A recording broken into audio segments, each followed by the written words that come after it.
Okay, fantastic. So, hello everyone. My name is Claire Hurley. I'm one of the organisers at Kent UCU of the Brains Not Banks campaign. We've got a range of really exciting speakers this afternoon. Each speaker is going to have about 5 minutes. And also just to say, if you're listening in, then you're very welcome to use the chat function to show your support and solidarity and encouragement for the speakers. That would be great. So I think I'm now just going to give a quick introduction as to what the campaign is about. Yeah, just I know some members here will be familiar with it, but I'll just go over what we've been fighting for. So the University of Kent UCU is currently in dispute with management over its failure to rule out compulsory redundancies. And the executive group of our university, unfortunately, has mismanaged finances for a long time and are therefore trying to impose compulsory redundancies kind of as a result of their own mismanagement. EG have wasted millions at Kent. 13.5 million has been wasted on the Kent Vision kind of IT project, which has yet to materialise. Over 1 million has been spent on outsourcing management consultants. And there's been numerous kind of vanity projects across the university, including plenty of shiny new buildings in the last few years.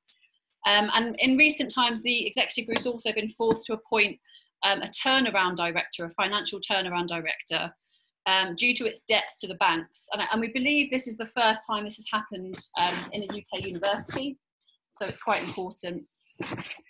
So our campaign is called Brains Not Banks, as we're fighting to save jobs at Kent. And we believe that banks should not be dictating the terms or the future of our university. The EG unfortunately wrecked our finances long before COVID-19 hit, and we will not pay for their mistakes with our jobs. So a bit more context for you is that we have a voluntary severance scheme running at the moment.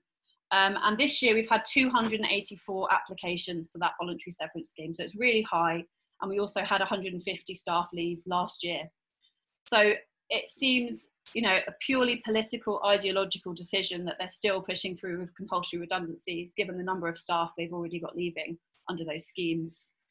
And whole departments and professional service teams are at risk at the moment of redundancy.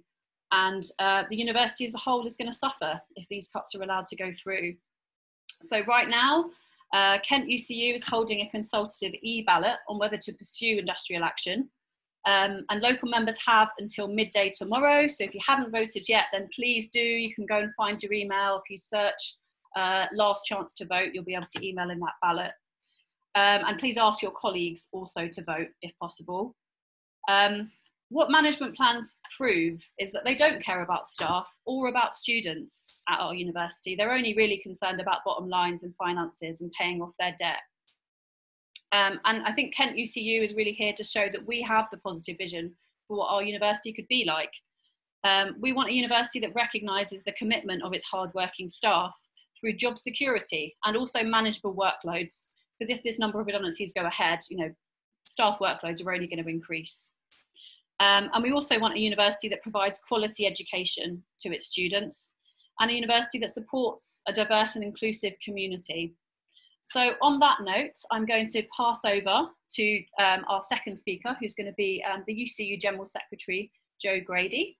So thanks very much for coming today, Joe. It's great to have you, and I'll pass over to you now.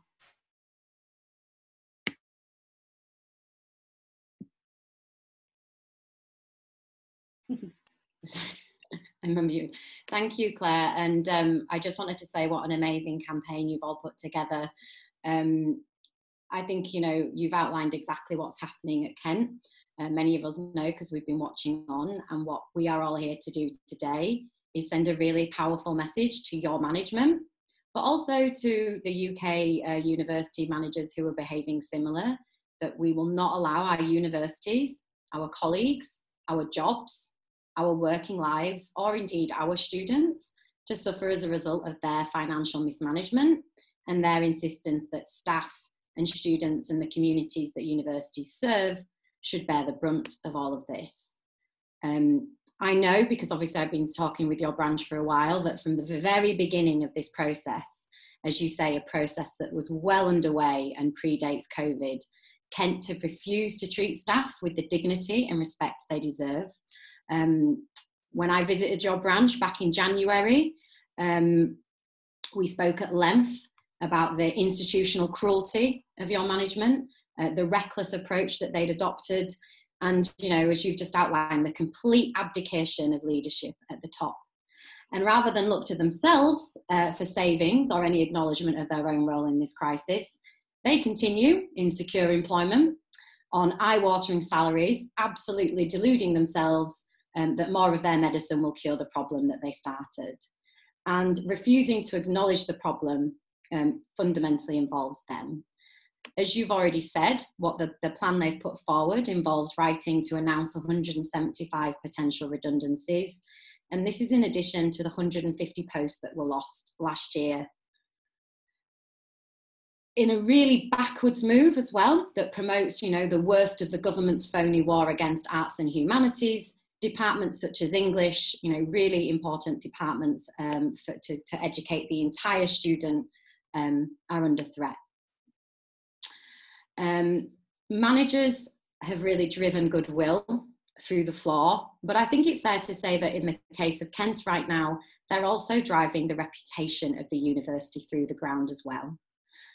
And yet, at this very moment, they're putting pressure on the same staff that they're putting under threat of redundancy to absolutely break their backs to keep the institution going during this period and to recruit more students for a bums on seats approach. And, you know, from conversations I've had with you all, it's clear the effect that this is having. It's rotten, it's cruel, and it's a business model that doesn't have a place anywhere, but it particularly does not have a place in a university. And yet, despite all of this, staff, as ever, as we always do, have actually done their bit. They were proactive in seeking ways to help cut costs and save. Your branch in particular formulated significant and really smart alternatives to pay cuts back in July. But Kent, like so many other universities, they don't want to involve staff in this at a time when it needs its staff and their goodwill the most. As you outlined, Claire, they are attacking them. And you can tell that the university already knows this is a failure, because instead of working with staff and students to make Kent a place that you want to attend, they've hired a director of engagement, haven't they? Responsible for developing a clear and coherent and compelling narrative around the university and delivering on reputation-enhancing activities. Well, if there is ever an admission that they know that the university doesn't offer that, this is it. And, you know, the university really, if they were interested in their reputation, they would change how they are behaving and treating their staff. But the point is, they'd rather spend quick money on a spin doctor than invest in people and heal the wounds that they've opened in previous disputes. And here's a crazy idea, right? You know, they could actually spend some of the money that they want on another large salary on staff. I think you mentioned some of them, Claire, but, you know, £4 million have been spent on tennis courts, 13 million, as you say, on a failed IT system, renegotiating debt that's costing an extra £1 million in interest payments. The establishment of a post for the turnaround director, who, as you say, their clear role is to slash and burn as if universities are there to be asset stripped. And that's why I want to end by saying, for anyone from UCU Kent who hasn't yet voted, or who hasn't yet really kind of emailed their pals at work or around their department, it is so incredibly important that you vote in this e-ballot and that you vote that you will want to take action. Because managers will believe, you know, they'll be looking around and they'll think that after this year that people won't have the energy to defend themselves. And they'll think that you won't have the energy to not only defend yourself, but to fight for your students' futures or for the dignity in your workplace that you deserve. And it is so essential that you do. Local action on local key issues like this is important. Your job between now and this ballot closing, I know it's a very small window, is to talk to as many people as possible, as you know, who are in UCU, and really explain to them that a strong indicative ballot right now and a noisy campaign is crucially important. Managers don't ever want to listen to staff until we make them, and a really good way of making them is not only this result, but the students, the parents, community leaders. Nobody wants this for Kent. We're in a moment right now where we've got a lot of students who are deciding where to go, and if they decide not to come to Kent, it sure as hell isn't any of the staff's fault. This is the message that we need to spread to everyone who might be feeling a bit beleaguered or a bit tired and not intending to vote. Now is the time to ensure that managers don't get what they want, and that we put us right back in the middle of governance of universities. So I want you to start planning for a strong yes in this indicative ballot. Talk about what activities you want to engage in to disrupt, how you want to ensure that the university knows that they can't do this, how students can be brought in. And I also want to close by taking this opportunity to say, much as I came and visited you in January and I'm here now, I'd love to meet with the committee again. I'd love to attend your branch meetings, really talk through what it is you want to do, and how we can help, because your fight is our union's fight and it is my fight, and I'm with you every step of the way, and solidarity, and thank you to everybody else who's come along today to support Kent. Brilliant. Thank you so much, Jo. It's so great to have you here, and it's really crucial, I think, for Kent members to know how supported they are nationally as well.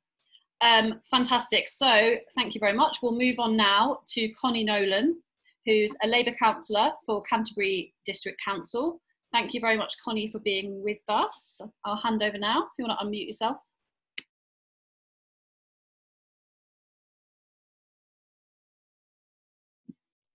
Oh, we can't hear you, Connie. Not sure.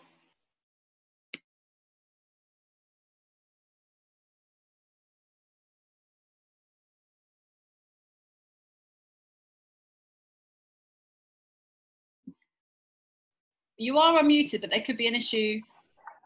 Oh, that's right, it. I've taken the headphones off. Can you hear me now? Yeah, we can. Right, I love technology, don't you, when it works? Okay, thank you very much for inviting me. Some of you will know that I'm a member of the UCU at Canterbury Christ Church University, and I'm delighted to be invited to speak on behalf of the Labour Councillors Group on Canterbury Council. I'm also here with Councillor Mel Dawkins, who is the councillor for the St Stephen's ward, and she'll just end my little section. So what I want to say is, yes, definitely, brains not banks, because it's brains that actually drive things forward. Canterbury is an education city, and so far the emphasis has been on what the universities, colleges and schools do for Canterbury. And I think that should be turned around to what Canterbury can do for the higher education institutes, which has very much moulded how Canterbury is. Of course, this national crisis was not unforeseen. The policies of the non-interventionist government, who have this mindset of privatisation, and very much over the past 20 odd years that I've been teaching in higher education, I've noticed this very much, the privatisation and commercialisation of higher education. And I think sometimes crises can actually give us an opportunity to do something different. Very much echo what Jo Grady was just saying about showing management that you do have fight in you, because we know that the demographics are going to change in a few years' time. There's going to be another upsurge in the number of 18 and 19-year-olds who'll be looking to go to university. And also, you know, nobody has a crystal ball. And one of the things that I've been interested with, and I'm sure the rest of you have been following this, is that the fact that clearing is quite interesting, because it seems that young people are saying, well, if there's going to be a recession, I'd rather be in education than out of work. So I think it's very short-sighted of management to decide that the only way to move forward is to slash and burn. So the concept of education for its own sake has almost disappeared. And it's one of the things, brains not banks, are such an important message to put across. Your university is not the only new university that were like kiddies in a sweet shop, because the banks were deliberately lending at a very low rate, and there was this spending spree on bright shiny buildings. Well, bright shiny buildings are fine, but if you haven't got the staff, then the students won't come. And that's a message which must go to the heart of management. And I very much listened to the idea of sort of the turnaround consultant. Well, we know what they're called in the business talk. They're called seagulls.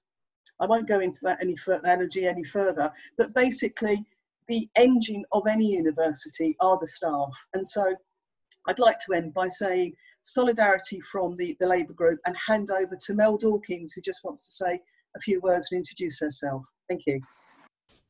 Well, thank you very much, Connie. Yeah, I'm Mel Dawkins, a councillor for St Stephen's, so I sort of cover a lot of where a lot of the students from the university live, actually. So I'm in contact with them quite often. So yeah, I just want to show my support, and thank you, Connie, for that great speech. You know, universities are run by people, not the other way around. And you know, if we don't have people, we don't have a university, we don't have a town, we don't have an economy. So we've you know, the idea of driving that message forward is very, very important. Also, if we don't have staff and the students coming to the town, then the town will probably sink a little bit, because if you know, a lot of the people who live, especially around where I live, are lecturers from the university, are staff.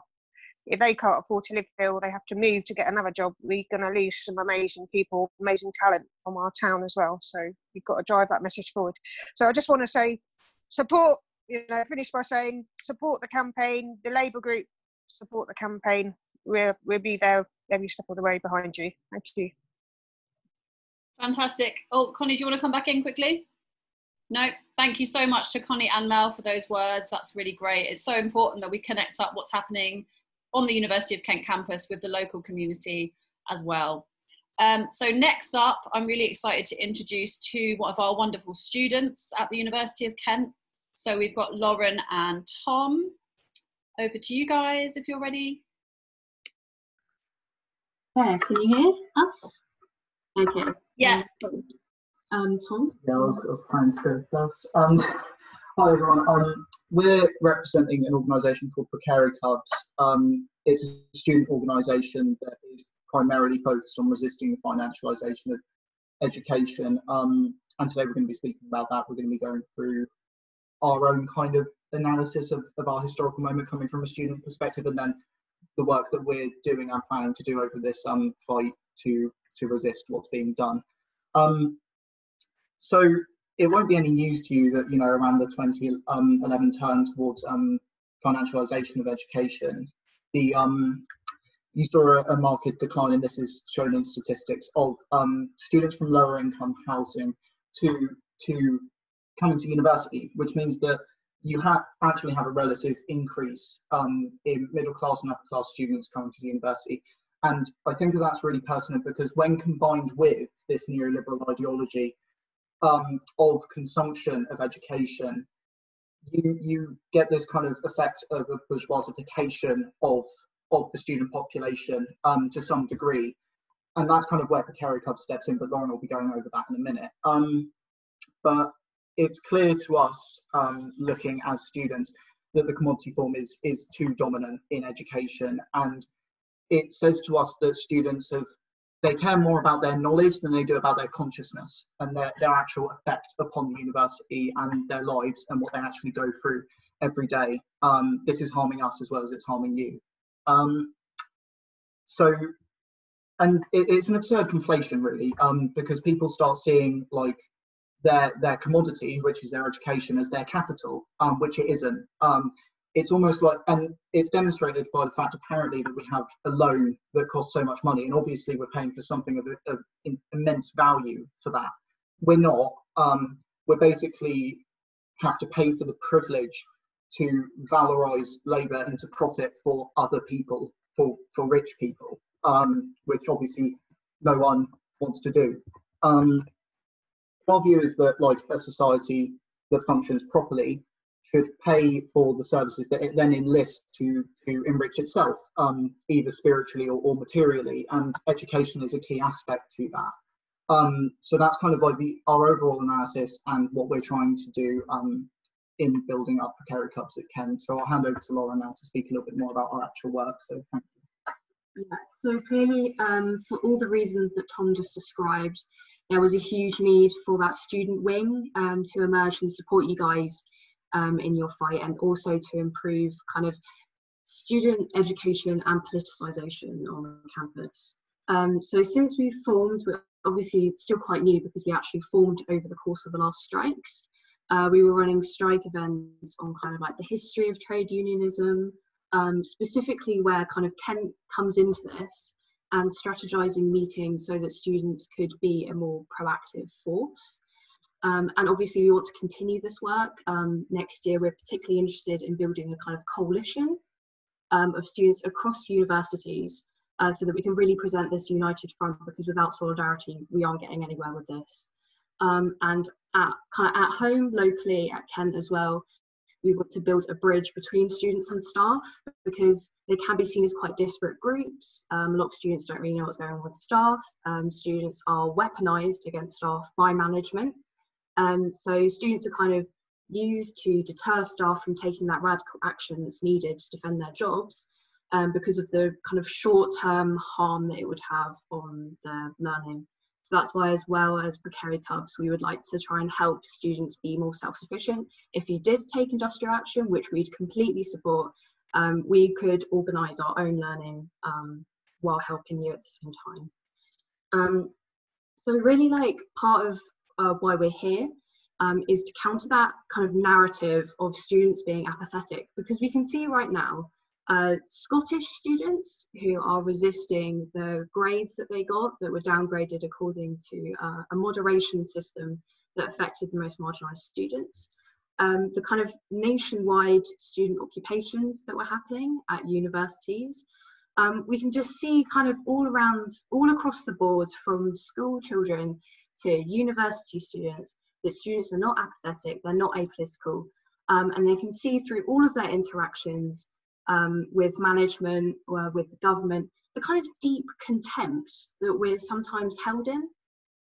So we really want to resist that and be a kind of like voice for those students. And particularly as part of what we want to do at Precary Cubs is kind of like researching that kind of radical student history that is there at Kent, but has been systematically and generationally erased. So a lot of students in our cohort now don't know, for example, about the Senate occupation of 2010 and 2011, in that kind of context of the coalition government cutting public funds to education and tripling tuition fees. It's really disturbing now that we don't have that level of anger and politicisation when all of those policies have been forced through, and collectively with the other stuff that they're throwing at you and the situation that you're in, we've collectively been forced into an unprecedented crisis that students have to be ready for.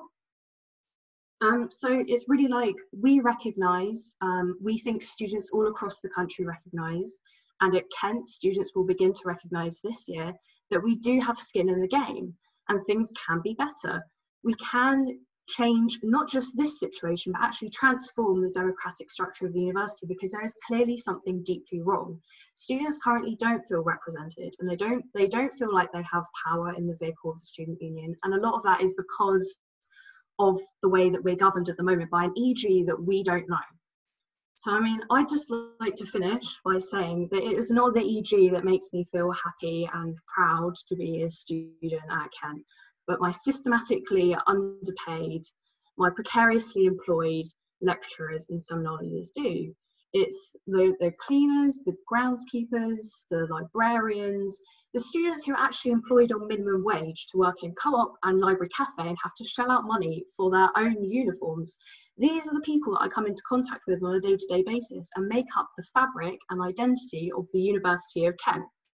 So it's in those hands, us, that power needs to belong to. So thank you, solidarity, and we'll be with you there every step of the way. Yeah. Thanks. Thanks so much, Lauren and Tom. See, it's so easy to organise when you've got such wonderful students behind you. It's amazing. Thank you so much, both so much. Okay, so we're going to move on now to hear from Deepa Driver, who's the UCU South Region rep, and she's also a UCU national negotiator. So Deepa, over to you. Hi Claire, I don't know how to follow that act. It's just it was just so heartening to hear you speak, and gives me a lot of hope for what we can achieve together. And I'm from the Reading branch. I represent the southern region, and because of the way in which UCU is structured, I don't get to see people in the southeast and southwest, because when I go to the regional meetings, the way it's carved up is slightly different. So I'd like to start by saying I'm so glad to be here, albeit in these awful circumstances.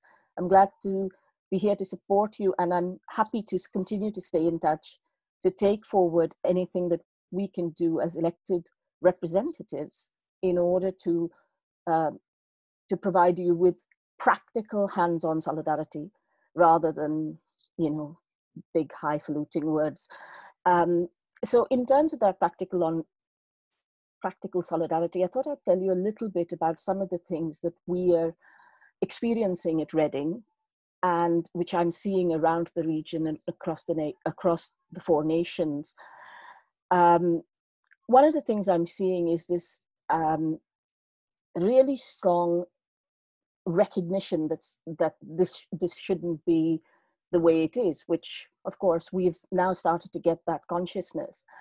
But there is also this sense of, I would say, despair, almost as if we can't do anything about it because it's happening everywhere. And I'd like to say that we can mobilize against that fatalism, because actually we have successfully mobilized. And I'd like to draw on the people who are campaigning for a cost of living allowance in America, who've just won a huge victory, the precarious workers there, having been treated dreadfully and kicked out of their jobs. They've stood strong and they've managed to make a change, so we can do it too. One of the things which management tends to do with their narrative, and Claire, give me a shout if I'm overrunning, I might wax on, but one of the things that management tries to do is pretend that this is rational, this is economic, this is about going about this process in a reasonable way, and we are getting emotional and too involved and too far left or too far whatever else when we're saying this should not be the way it is. And actually what management is actually doing is it is presenting what it wants to present using PR mechanisms. They hire consultants, they hire supposed experts, they build models. And our experience at Reading, for example, is that when you challenge this model and actually look at the numbers behind, the numbers are absolute rubbish. Right now, the University of Reading predicted a deficit of 106 million pounds. I did some mathematical analysis behind, and a few of us got together and we provided some challenge to this model. And we found that the numbers overestimated the deficit by 50 million pounds. So it's not by a couple of million here and there, 50 million pounds. And this was not just a change in assumptions, this was a mathematical error. And I'm not a mathematician. So how the university described the model and what they were actually modeling were completely different things. They then used the numbers completely wrongly as well. So when your university says they're in serious financial difficulty, firstly, challenge the numbers. Secondly, transparency is absolutely key. Keep your members informed, keep your committee informed, don't agree to any confidentiality requirements unless they are absolutely vitally necessary, because there's a lot of people that need to know what's going on and are able and skilled and willing to challenge this, and they will see things that you may not see. The third thing is, there is nothing rational about making serious cuts now and then having people on exceedingly high workloads being asked to meet all these kinds of artificial management deadlines and reporting, and then coming back next year and finding that all these students who deferred are actually coming back, and then having to rehire again at disproportionate levels of salary. So again, challenge that narrative. It's very important. We've started a group called Reading Between the Lines, where we're challenging some of the propaganda. Sorry, you have a guest. We're challenging some of the propaganda in relation to how the university is presenting its numbers. And some of this propaganda is about telling people there is no alternative when there are, because this is about management priorities. And whether it is, when they say we've renegotiated with the bank or we've renegotiated with lenders, they haven't actually renegotiated quite a lot of the time. And when you question them in a lot of detail about what they renegotiated, you find they haven't renegotiated. Often there are a lot of lies that are told and misleading information, information that is partially complete, whatever else. There's also false appeals of solidarity, which is what VR schemes are about, where they say, if you want your colleagues to have their jobs, if you're close to retirement, or if you've maybe looked after your children over the COVID break, maybe you want to spend more time with your family or caring responsibilities or whatever else. It's an absolute nonsense. This is not about, solidarity is not something that we do as a kind of charity. It's when we stand together and together fight to not accept unacceptable changes to terms and conditions, to not accept unacceptable changes to workload, and to be paid fairly for the work we do, including precarious staff, including Black staff, including women, and including LGBT staff. And this is central.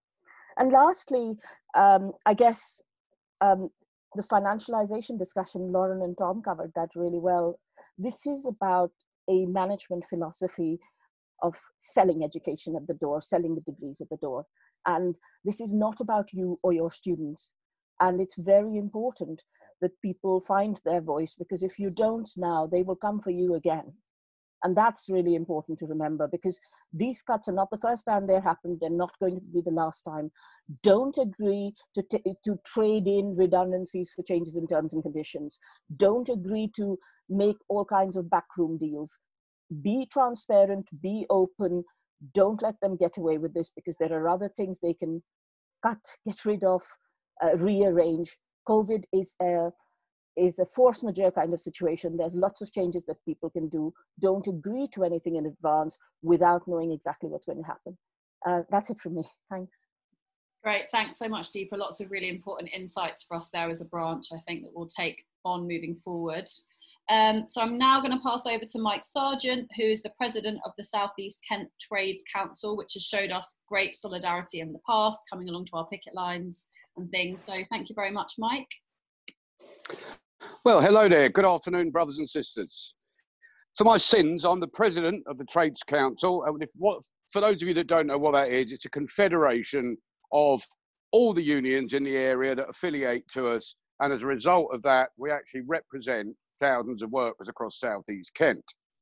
Our modus operandi really is to share experiences with other trade unions, listen to what the issues are, and try and support those different campaigns and those unions in whatever struggle they are undergoing. So yes, this drops right into our lap.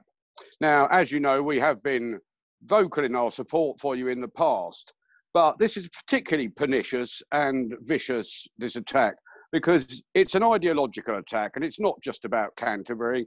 We've seen it happen at other universities. Ruskin is a case in point, where people are treated like dogs because they presume to pursue a more left-wing socialist look at our history and the way the world works. It's intolerable that this neoliberal agenda has been pursued for 40 years since Thatcher, and it's got worse and worse. And all that happens is the 1% know the cost of everything and the value of nothing. And we see this manifested in Canterbury itself, where this beautiful city where students cry out to come and study is being turned into some concrete monolith that looks just like anywhere else. And Canterbury itself is starting to look like some business case. But that's not why we're here today. We're here to look at how you're going to campaign, how you're going to fight back. Now, I was taught by one of the best. Good friend of mine and my former boss was Bob Crow, who was the General Secretary of the RMT. And I worked in the RMT as an activist, and I served on their national executive for my full term. And I learned so much there about how you fight back. And the RMT is known for being fairly militant now and then. And all I can say to you really is that you need more allies. You are a bit of a soft target. They can pick you off one by one. A lot of you haven't got security of tenure, which is another, I mean, you should highlight that. It's absolutely outrageous that people who are training and educating the leaders in the future of this country, the people who are going to make the difference, you can't even plan next year's holiday. You don't even know if you're going to have the money for it. It's an absolute scandal the way that academe is treated in this country as just another point on a balance sheet. I think I spoke to the secretary of the Trades Council today, who's another old ardent socialist campaigner. It's been, I mean, between us, we've got about 70 years of campaigning, fighting against employers. So I don't know, how long have I got left on this? Couple of minutes? Yeah, one more minute. One more minute. That's a flexible minute. We'll negotiate. Your ballot matrix, you mentioned that you're preparing for a ballot. I take it you've done this before, but the thing with a ballot matrix is it's constantly changing, and you've got to keep on top of it because they will go to High Court. The first thing they can do is take you to court and say that your action is illegal because you haven't balloted properly. So you've got to get that right. You've got to get, I'm not telling you how to suck eggs. I'm sure you know a lot of this. And if we can come along and help you in any way we can. But you've got to get a hardcore crew together that's going to work on this and give up an awful lot of their own time, blood, sweat and tears, because that's what it's going to take. You also need some high profile activities, some actions that are going to make people take notice, whether it's in the high street in Canterbury or whether you do a lock-in up at the university, whether you have a pajama party in there with placards or whatever, something that the press are going to get hold of, something that people are going to come down on your side. What else have I written down here? Your MP, the lovely Miss Duffield, has she come out on your side? Because you need letters going into her every day from different, until she's got no option but to stand up and say, you know, have a question in the House about why this is happening.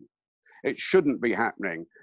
You know, education has become a business, and it's not about a business. It's about, well, you know, it's about your educationalists. So it shouldn't be about having to tick the ballot box every time. It should be about you being able to go forward confidently and securely to deliver first-class education to our children. So I would ask you if you could get around to getting a delegate to take part in this Trades Council, because then you can access all our facilities. I'm sitting here in an office given to me for nothing by the RMT, in the RMT building in Dover, which is where the Trades Council meets for nothing. We've got photocopiers, we've got paper, we've got stuff, we've got IT systems. You want to avail yourself of our help, feel free to do so. This is what we do, where half of us are retired, half of us are still active in the workplace, but you've got a wealth of campaigning experience within this Trades Council. Offer it to you with open arms. Please keep in touch with us. Please ask us for our help, and please let us help you in any way we can. Thank you for inviting me to speak to you. And I wish you all the success and solidarity that we can give you. Thank you so much, Mike. Thank you. I'm sure we'll take you up on that offer, and we'll be in touch for further guidance from you. It sounds amazing. So thank you. Okay, so next up we've got Professor Susan Bruce, who I actually know through the University English Organisation, but she's now the co-chair of the Arts and Humanities Alliance. And she's also a member of the Executive Committee of the Council for the Defence of British Universities. Thank you very much for joining us, Susan. Well, thank you very much for inviting me to speak to you today. I assume you can all hear me, yeah? Everything's fine? Good. So the COVID-19 pandemic has brought UK higher education to the brink of the most severe financial crisis in its history. We've seen claims that recently that up to 13 institutions may close, almost weekly reports come in of institutions that are cutting jobs across the board or ceasing provision in subjects that they've taught successfully for decades. We hear too of universities whose threats to quote fire and hire appear to be taking a leaf out of the British Airways School of Management rather than the more humane procedures they probably advocate in their own management and business schools.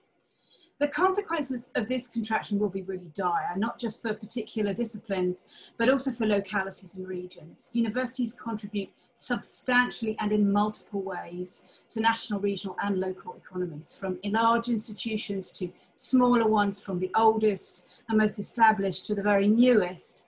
The health of universities is fundamental to the health of the communities that they serve.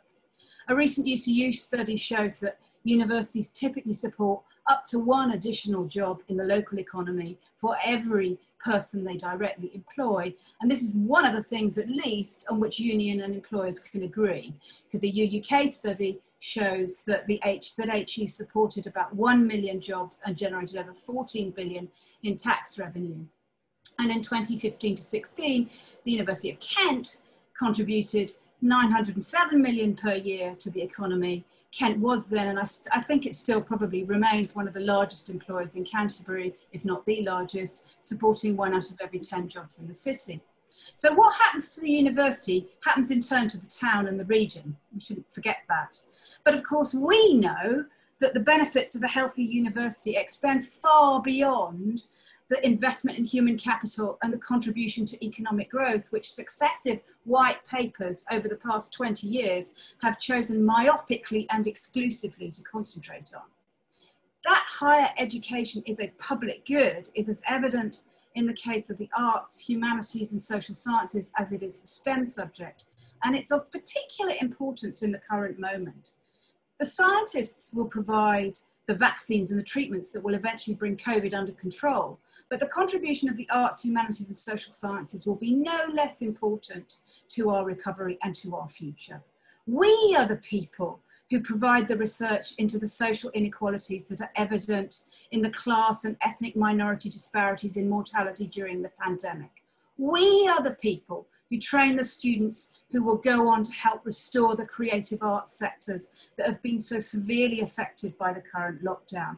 We are the people who develop the arguments that facilitate public debate, such as that involved in understanding and reinterpreting Britain's colonial past and its consequences for the present.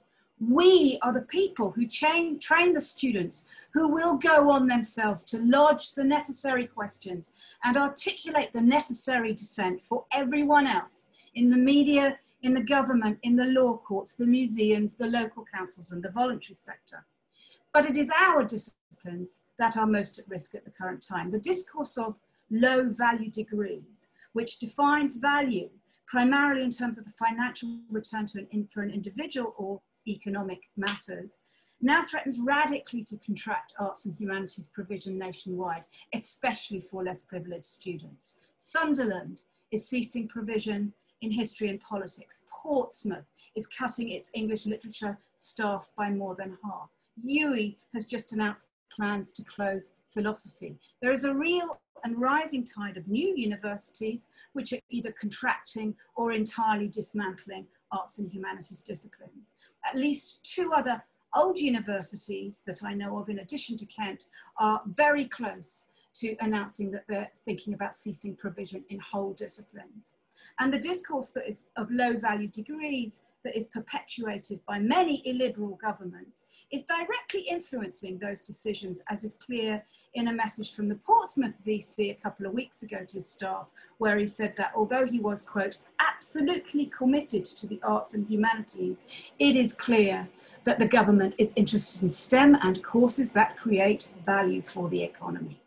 So we must find ways of putting an end to this disparaging language of low value degrees. If we don't, degrees in the arts and humanities will become increasingly restricted to those who come from public schools and go to Russell Group universities. But to transform that discourse entails also a transformation of the larger educational model, which is showing itself to be ill-equipped in the extreme to withstand the current crisis. The marketized HE systems prevalent in the US, UK and Australia all appear to be less able to cope with this crisis than are the publicly funded systems that still exist in some other countries, which seem better able to weather the storm. The UK and Kent and its surrounding region will fail to address this at its peril, for if it is the case that university formation is correlated with future economic growth, that marketized model may eventually end up finding itself hoisted by its own petard.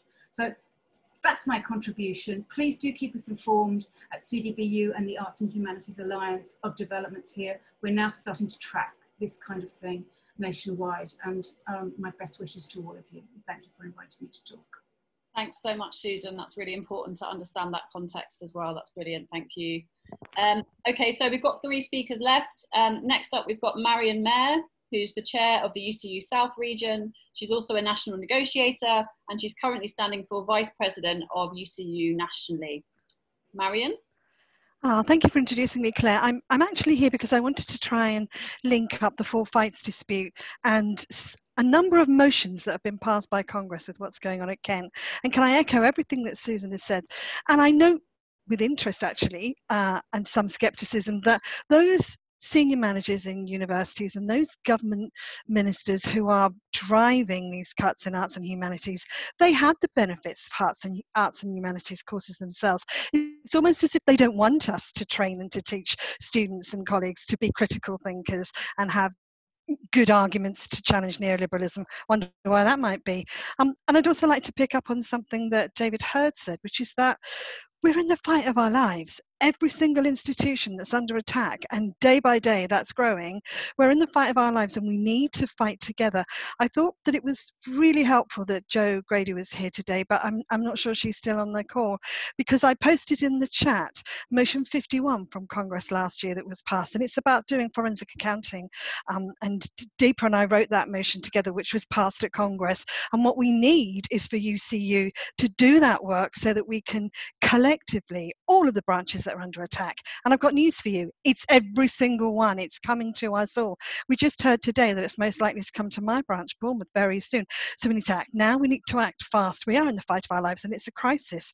I thought that it was interesting that, Claire, you made the comment earlier about staff and students at Kent are paying the price for the mismanagement of the university by your management team. When as a union are we going to hold those folk to account? Because we really need to. And motions that I've been referring to in last year's conference, just have a Congress, have a look at HE11, HE12 and HE13. They do talk about naming and shaming institutions that abuse and misuse casualised contracts and hiring and firing. And there's just a couple of other things I know you want to get on, Claire. Absolutely fantastic that you've got students here. Lauren, Tom, you spoke our language. I said in the chat how fantastically energizing and motivating it is. We've had students, much like the two of you, can't I think, from similar cloth on our picket lines, and it gave us, I can't tell you, the energy to go out on a freezing cold morning in February and shout and scream and make a noise. And it was the students on the picket line, I'm sure, that got our senior management to come out and say, it's not our fault, everybody, a big boy did it over there and then he ran away, and we would pay you more if we could, and we would give you equal pay if we could, and we would look at the race pay gap, and we would look at your workloads. So powerful voices. And that bridge you're talking about, that bridge is essential, because it's when staff and students come together to say to senior management, hey, we've got a plan, we've got a vision, and by the way, we know what you're up to with your neoliberal agenda. I genuinely believe that makes a difference. So student power is really essential. Mike gave some very good advice about organising, but I noticed that you have got an organising committee yourself, Claire. Maybe you're going to talk about that a little while longer, but if anyone else who's on this call who's at Kent wants to join in with that organising committee, this is where your important work will be done. And call on anyone who's in this meeting now. I think Claire's probably going to have contact details. Those of us from other branches in your region and in other regions, we will be there. We will support you. I'm going to SOAS tomorrow. Got to get up early because I live in sunny Bournemouth and that SOAS is in that London, but I will be there tomorrow defending and protesting about the cuts at SOAS. This is what we do in our union, right? We act in solidarity and we act for each other, because we know that come the call, our colleagues and our comrades will act for us. Can't tell you how inspiring it is to see a meeting like this. It's amazing that I think you've got as many participants in this meeting at its height as some of the bigger hustings for national and region have done. So well done to you all. You need anything, you want anything, you call on your comrades for solidarity and we'll be there. And thank you for having me. Thank you very much. It's kind of inspiring to see what's going on in other branches, and we'll be here. Fantastic. Thanks so much, Marion, for that. That's really useful. And yes, just to say, if anyone here is interested, we have a strategy group at the University of Kent, which is taking forward the kind of plans for how to fight against these compulsory redundancies. And please email me. I'll put my email in the chat if you want to get involved with that. We would love to have more people be involved. Okay, fantastic. Next, we've got Peter Woodward, who's the elected publicity officer at Imperial College UCU, and he's also a founding member of the UCU Solidarity Movement. So Peter, over to you. Hi, thanks for inviting me. I just wanted to follow up on the marvellous contributions by the student colleagues about the commodification of education, because the trouble that we are in is precisely related to the funding model which we have. So the funding model of the university is that students pay rather than the previous model where the government provided money to the universities.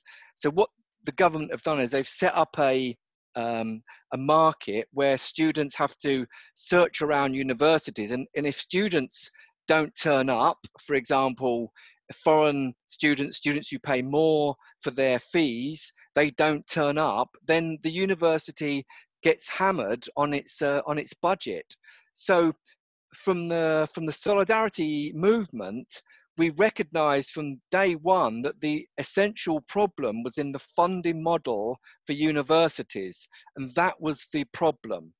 And therefore, the way to resist the attacks which are coming thick and fast was to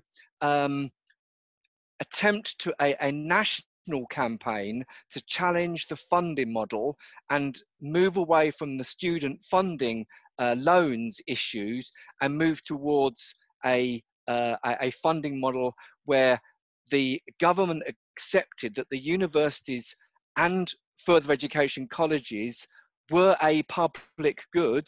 They were necessary for the communities, they were necessary for teachers, they were necessary for employment, they were necessary for research, and therefore those benefits should come from the government rather than should be sort of a proxied off to student fees. That is very important that we understand that. And to talk about the consequences of that, Tom raised the commodification of knowledge. It's absolutely not surprising that students value knowledge as a commodity because they are paying for it.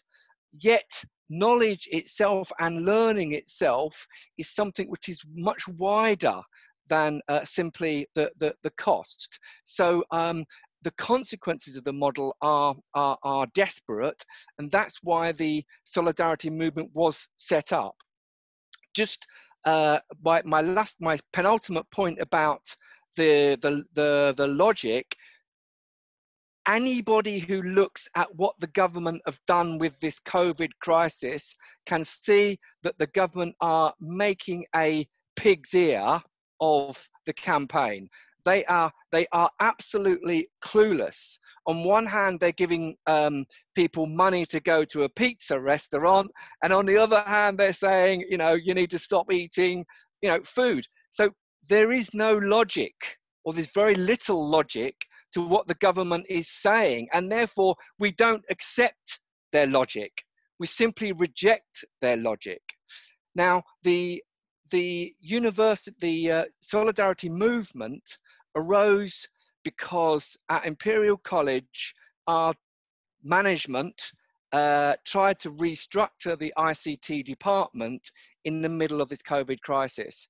They were talking about 70 to over 100 redundancies. So we set up an organization to try and resist that.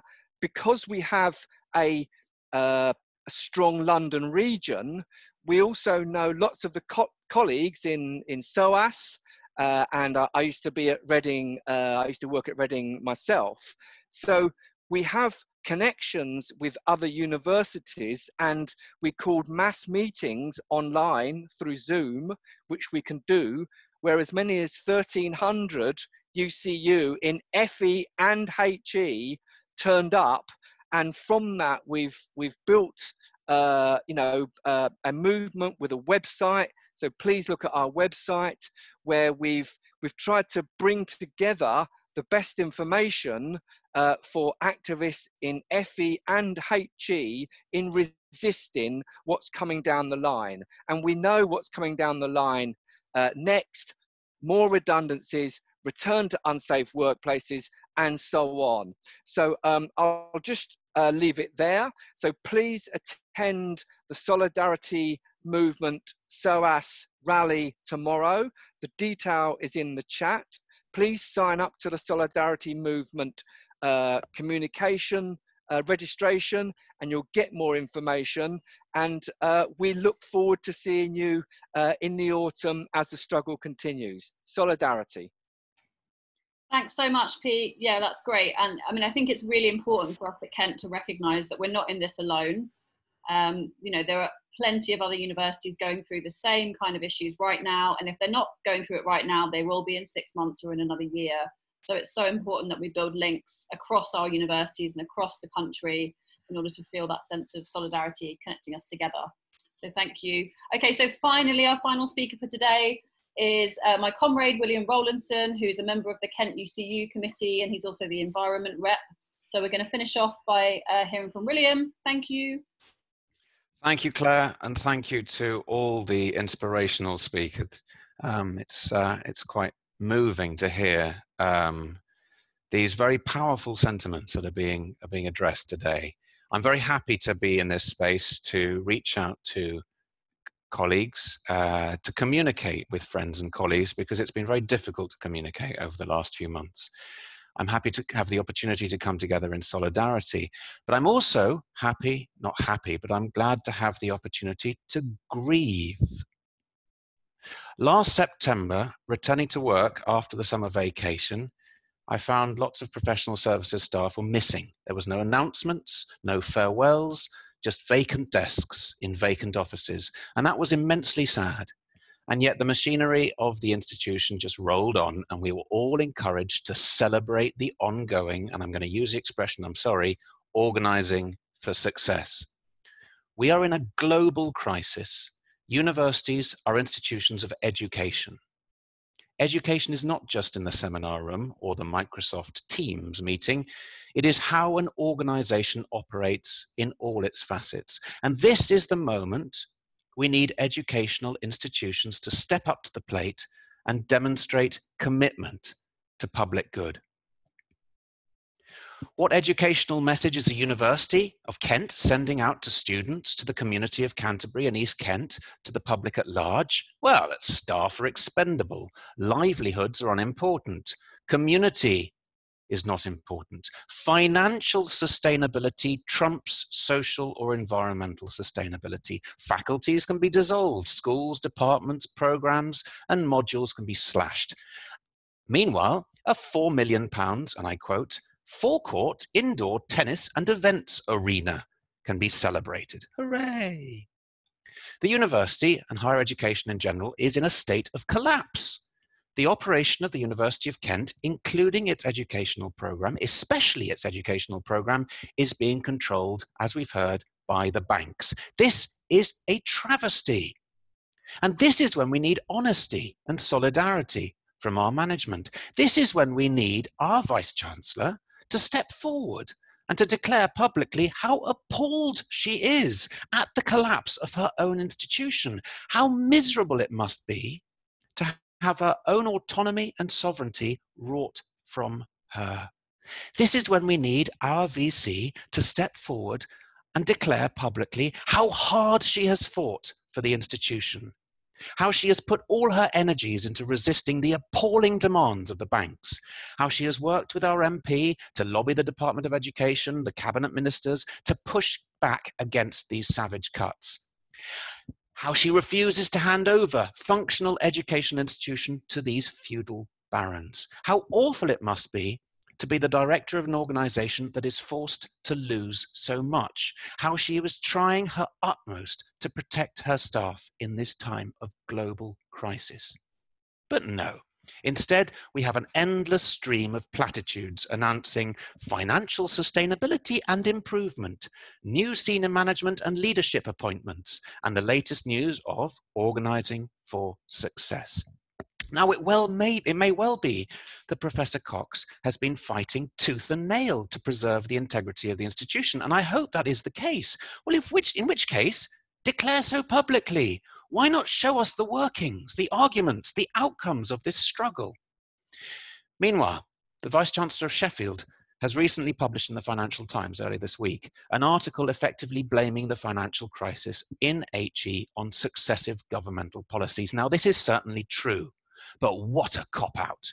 Where was the resistance of university management? Where was the VC?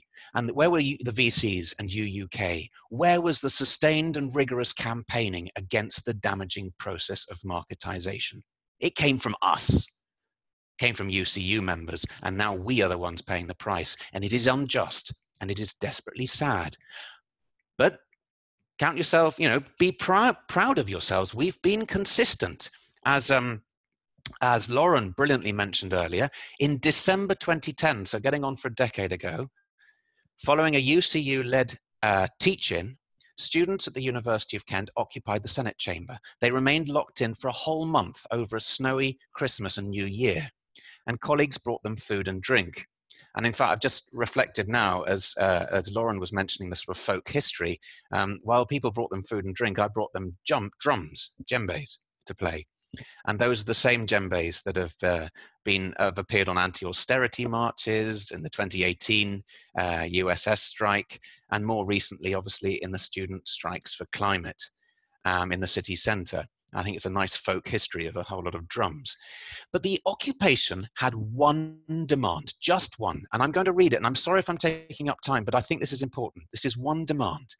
This is a letter from academic staff in support of student occupation at the University of Kent. We, the undersigned, and there are many people undersigned there who are with us today in the meeting now, we write in full support of the student occupation at the University of Kent. We applaud the direct action taken by the students and support the general demands. In addition, we voice our support for the specific demand that the Vice-Chancellor, Dame Julia Goodfellow, retract her support for the government's proposed cuts to higher education and proposed increase in tuition fees, as expressly stated in a letter from the board of UUK published in the Telegraph on December the 8th, 2010. And it goes on. I won't read any more, okay? Our former Vice-Chancellor never spoke out publicly against the hike in tuition fees, which is where the rot really began, and the privatization of the sector. Why would she? Her salary, and I'm going to tell, sorry, I hope you're all sitting down for this. Her salary, Dame Julia Goodfellow, on the year of her retirement was £324,000, which was up £45,000 from the previous year. And why? And I quote the University Press Office, in recognition for her sustained high performance. Well, I think we've all been sustaining a fairly high performance. Now, this is where the problem lies. Where has been the resistance to the clumsy and the divisive metrics, for example, of the REF and the TEF? University leaders have willingly implemented the policies, even game playing to boost the ratings. The little resistance there has been have come from staff who are routinely pressured to excel in wholly unfeasible ways. We're supposed to be world-leading academics, those of us who work as lecturers, publishing in the most prestigious journals. We are expected, therefore, to be super clever.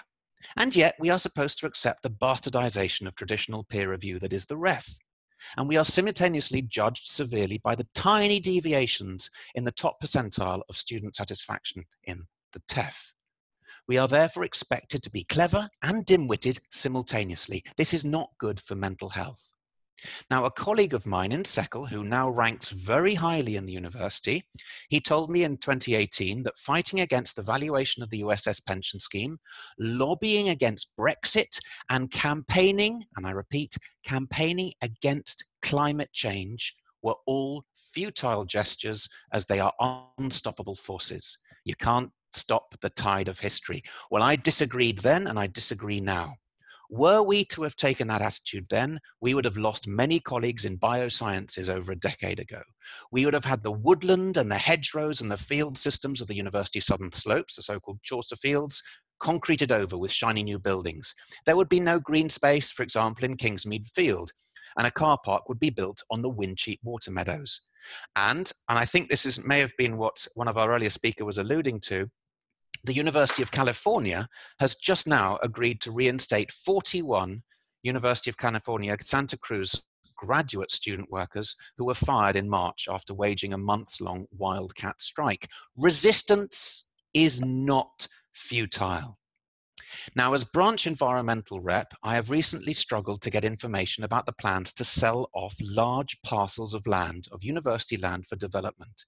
And in a committee and reps meeting the other day, it was pointed out that some staff might welcome the selling off of land if it guarantees job security. This is a false binary. The loss of colleagues is awful, and the loss of land is awful. Trees are our colleagues too, and I mean that really seriously. Trees are our colleagues too. And here again, the university is failing to show leadership and vision for the future. Now is the time not to cash in and trash the land simply to pay off the banks. Now is the time to work with the banks, to present a vision of sustainability in recognition that we are in a climate and ecological catastrophe. Now is the time to work with visionary students and staff, and I know there are many because I work with them, and devote one parcel of land for agroforestry, one parcel for rewilding, one parcel for community food garden, one parcel for conservation, one parcel for permaculture, etc., etc. All of which to be put to use as living labs in which students can use the local environment as part of their research. But no. Cash in, trash the land, and pay off the creditors. How sad is that? Now, to conclude, you can wrap up now. Just one more minute. Thank you. Yep, this is my last point. I love my job, and I am loyal to the University of Kent. Like all of us, I think I'm good at my job, and that I'm a good colleague and I'm a good educator. I genuinely wish to protect my department, protect the program, protect my students, protect the university, and protect my job. I would love to be part of the institution as it steers a course into a more sustainable, equitable, diverse, tolerant, and compassionate future. And as such, I will not keep quiet whilst witnessing such destruction, such loss, such transformation away from education as a public good. And I will not consent to call collapse success. And most of all, I claim the right to grieve the loss of so many colleagues, coming in particular in a time of global crisis. Thank you. Thank you very much, William, for that really impassioned speech. It's really powerful. Okay, I would like to, that was our final speaker, so I'd like to invite everyone just to very briefly unmute themselves, just to give everyone a round of applause, all the speakers.